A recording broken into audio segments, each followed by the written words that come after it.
안녕하세요. 다산이드 전병칠 원장입니다.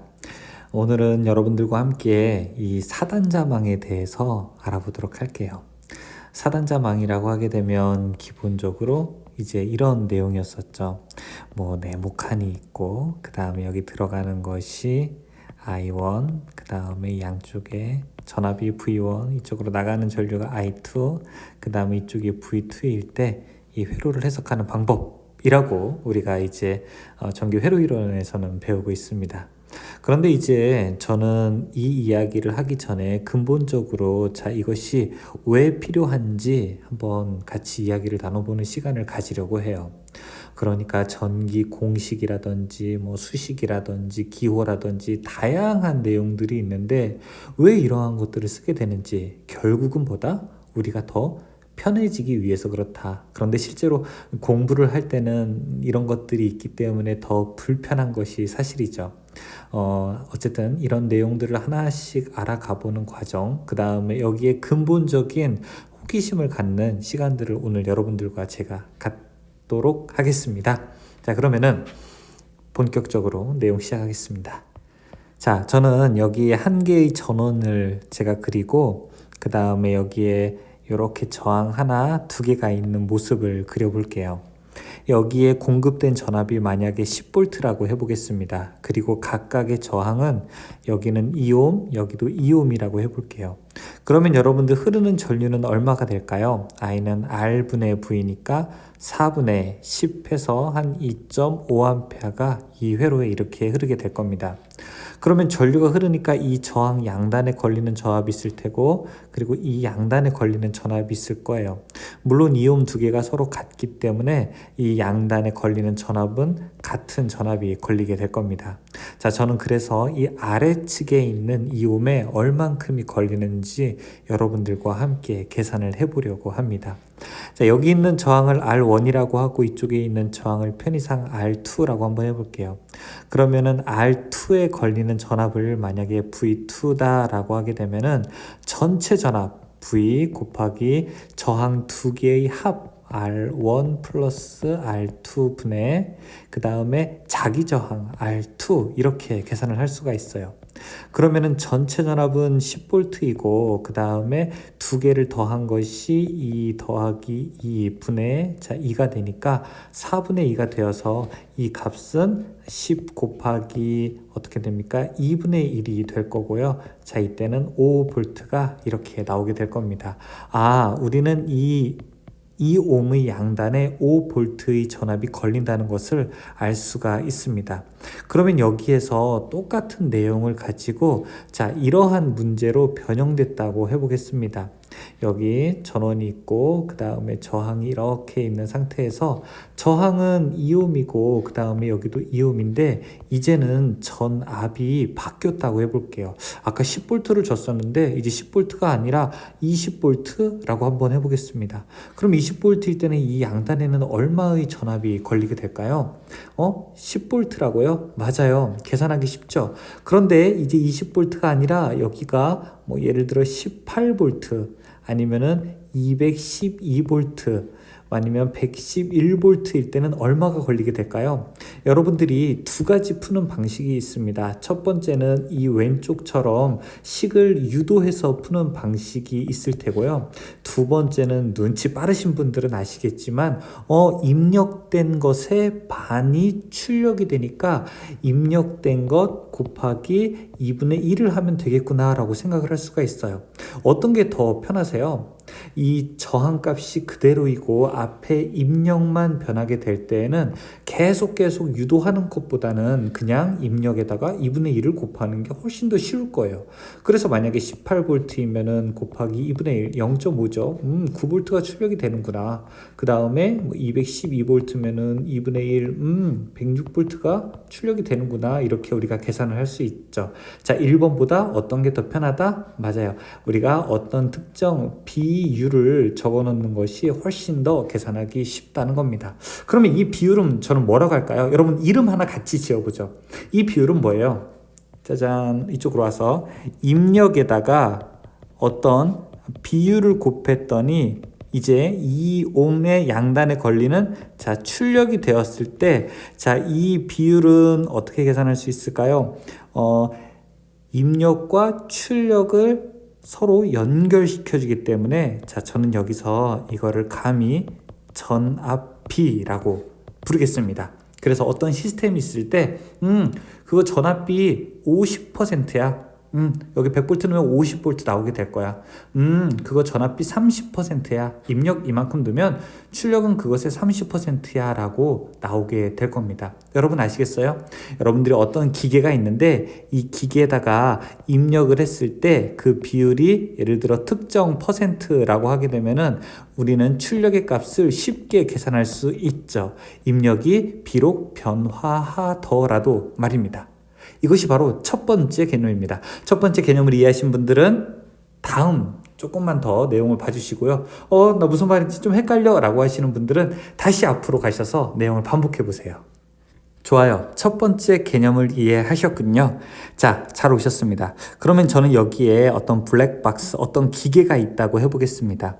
이 기계는 우리가 밖에서 밖에 관찰할 수 없는 것들이 있어요.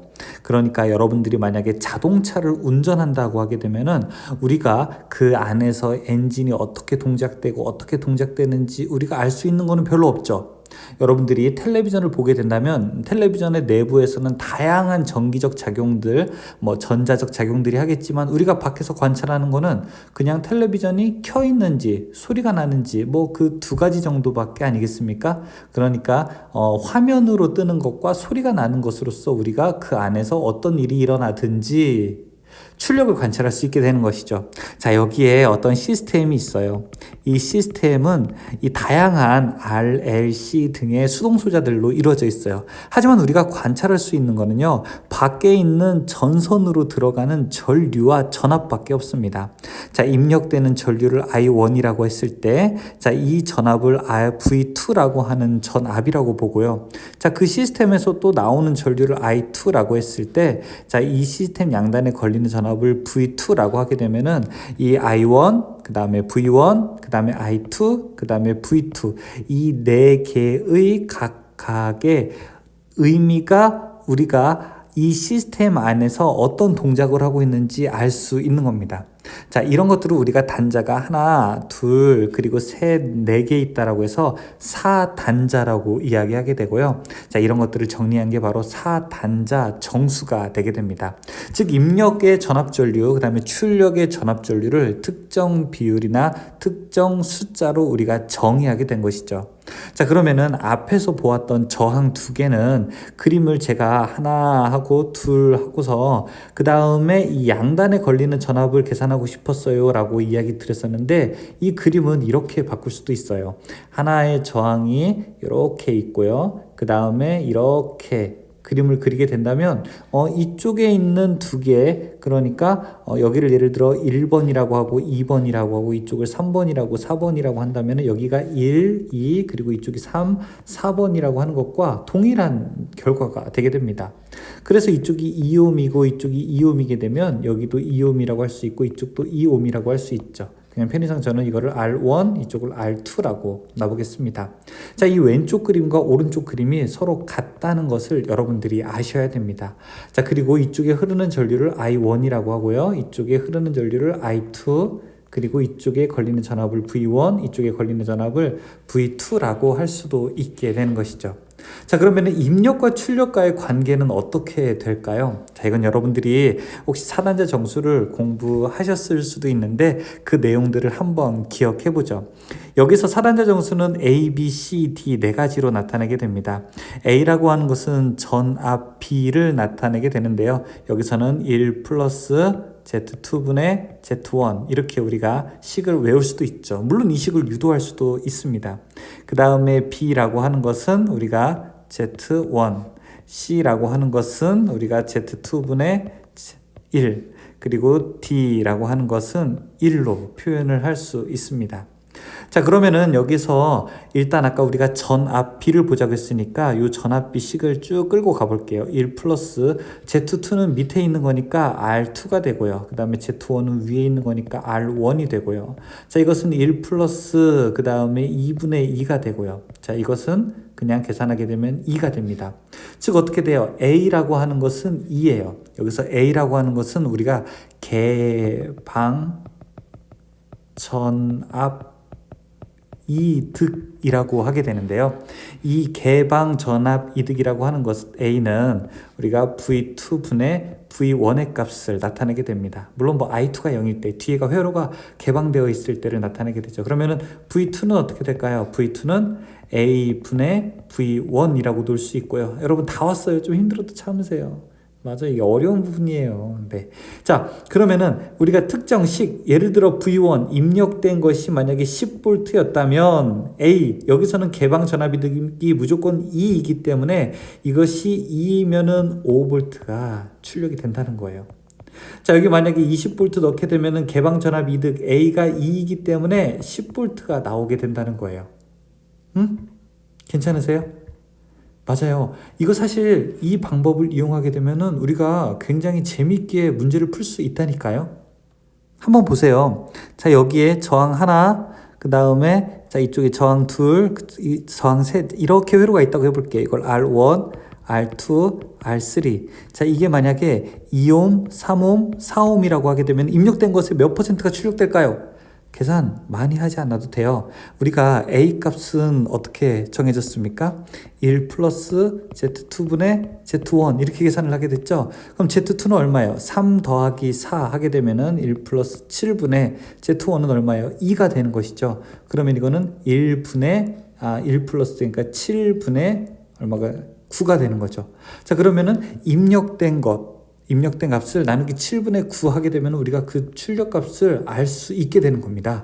7분의 9는 약 1.28 정도 되게 되거든요. 그러면은 출력은 얼마가 된다는 거예요?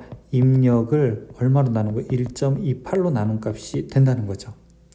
어때요? 계산하기 쉽죠? 자, 이거 물론 말고 이제 더 복잡한 것도 우리가 계산을 할 수가 있어요.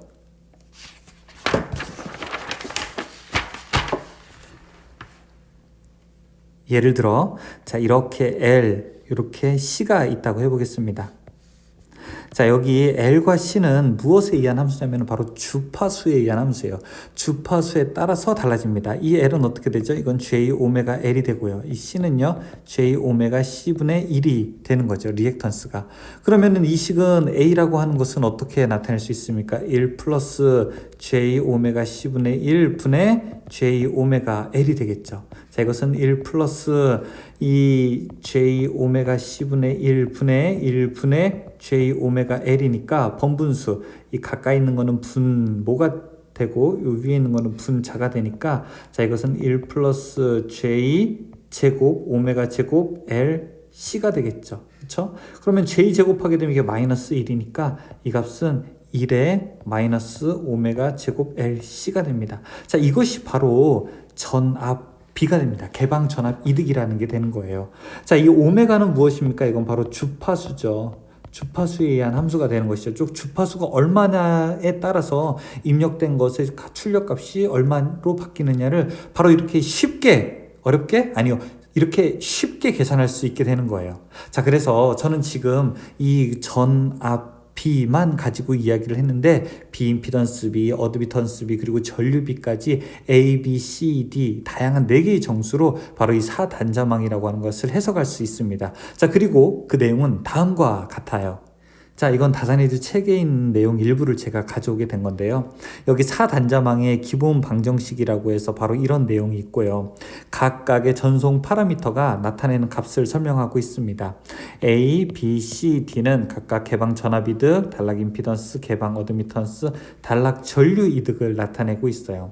그래서 A, B, C, D로 우리가 아주 어려운 회로들, 간단한 손바닥만한 우리가 회로부터 아니면은 큰 송전선로까지 혹은 변압기라든지 이런 것을 A, B, C, D로 나타내게 되면 입력의 값의 변화에 따른 출력 값을 우리가 쉽게 알 수 있는 방법이 바로 이 4단자 기본 방정식이 됩니다.